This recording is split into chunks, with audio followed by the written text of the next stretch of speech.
প্রতীক্ষার অবসান ঘটিয়ে অবশেষে আগামী 24 মে আনুষ্ঠানিকভাবে ঘোষণা করা হবে ত্রিপুরা মধ্যশিক্ষা পর্ষদ পরিচালিত মাধ্যমিক, উচ্চ মাধ্যমিক, মাদ্রাসা আলিম ও মাদ্রাসা ফাজিল পরীক্ষার ফলাফল। মধ্যশিক্ষা পর্ষদ পরিচালিত 2024 সালে মাধ্যমিক, উচ্চ মাধ্যমিক পরীক্ষায় খাতা দেখা শেষ, সমস্ত প্রস্তুতি চূড়ান্ত। সেদিন সাংবাদিক সম্মেলনের মধ্য দিয়ে ফলাফল আনুষ্ঠানিক ঘোষণার পরে পর্ষদের নিজ ওয়েবসাইটে ফলাফল দেখতে পারবেন ছাত্রছাত্রী সহ তাদের অভিভাবকরা। সাংবাদিক সম্মেলনে কথা জানান পর্ষদের সভাপতি ডক্টর ধনঞ্জয় চৌধুরী। চলতি মাসের শেষ সপ্তাহে নয়, তার আগে ঘোষণা হতে চলেছে ত্রিপুরা মধ্যশিক্ষা পর্ষদ পরিচালিত এবছরের মাধ্যমিক, উচ্চ মাধ্যমিক সহ মাদ্রাসা আলিম ও মাদ্রাসা ফাজিল পরীক্ষার ফলাফল। আগামী 24 মে শুক্রবার দুপুর 12টায় ত্রিপুরা আগরতলা গোর্খাবস্তি স্থিত ত্রিপুরা মধ্যশিক্ষা পর্ষদের কনফারেন্স হলে এক সাংবাদিক সম্মেলনের মধ্য দিয়ে ঘোষণা করা হবে ফলাফল। আনুষ্ঠানিকভাবে ঘোষণার পর পর্ষদের নিজ ওয়েবসাইটে দেওয়া হবে ফলাফলের তালিকা। বুধবার পর্ষদ কার্যালয়ে ফের আরও একবার সাংবাদিকদের মুখোমুখি হয়ে ফলাফল ঘোষণা চূড়ান্ত দিনক্ষণের কথা জানান দিলেন পর্ষদের সভাপতি ডক্টর ধনঞ্জয় চৌধুরী। প্রসঙ্গত, এবছর মাধ্যমিকের ছাত্রছাত্রীর সংখ্যা 33,732 জন। উচ্চ মাধ্যমিকে মোট পরীক্ষার্থী ছিল প্রায় 23,000। নির্বিঘ্নে নির্ধারিত সময়ে পরীক্ষা গ্রহণ প্রক্রিয়া শেষ হবার পর গত 24 এপ্রিল থেকে শুরু হয়েছিল মাধ্যমিক ও উচ্চ মাধ্যমিক পরীক্ষার উত্তরপত্র মূল্যায়নের কাজ। গত 9 মে উত্তরপত্র মূল্যায়নের কাজ শেষ হয়।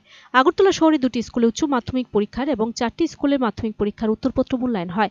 এবছর 248 জন শিক্ষক শিক্ষিকা এই উত্তরপত্র মূল্যায়নের কাজে নিযুক্ত ছিলেন। নির্ধারিত সময়ে উত্তরপত্র মূল্যায়নের কাজ শেষ হওয়ায় আগামী 24 মে ঘোষণা করা হবে ফলাফল। তবে এবার পরীক্ষার ফলাফল অনেকটা নিম্নমুখী হবার ইঙ্গিত দিলেন পর্ষদের সভাপতি ডক্টর চৌধুরী। তিনি জানান, এবছর অনেকগুলি স্কুল বিদ্যাজ্যোতি প্রকল্পের আওতায় চলে যায়। মূলত প্রথম সারি বিদ্যালয়গুলি সেদিকে চলে গেছে। ফলে মধ্যশিক্ষা পর্ষদের অধীনে যে বিদ্যালয়গুলি রয়েছে সেগুলি অনেকটা দ্বিতীয় পর্যায়ে। সেই দিক দিয়ে ফলাফল যতটুকু ভালো হবার প্রত্যাশা ছিল, সেটা খাতা দেখার সময় দেখা গেছে খাতার মান অনেকটা নিচের দিকে চলে গেছে। এরপরই উত্তরপত্র মূল্যায়নের কাজে নিযুক্ত শিক্ষক শিক্ষিকারা অনেকটা মানবিক মূল্যবোধ নিয়ে পরীক্ষার খাতা বিচার করেছেন। 2023-24 আমাদের যে পরীক্ষার রেজাল্ট বেরোবে, আমরা মধ্যশিক্ষা পর্ষদের দিক থেকে আমরা পুরোপুরি প্রস্তুত। আর যা এখন শেষ জাস্ট ফিনিশিংটা চলছে। আগামী পরশুদিন মানে 24 তারিখ বেলা 12টায় আমরা পরীক্ষার রেজাল্ট আউট করব।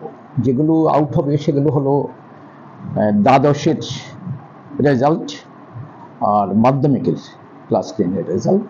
আর এছাড়া মাধ্যমিকের দিক থেকে মাদ্রাসা আলিম আর 12-এর দিক থেকে মাদ্রাসা ফাজিল, এই পরীক্ষা রেজাল্টগুলো বেরোবে।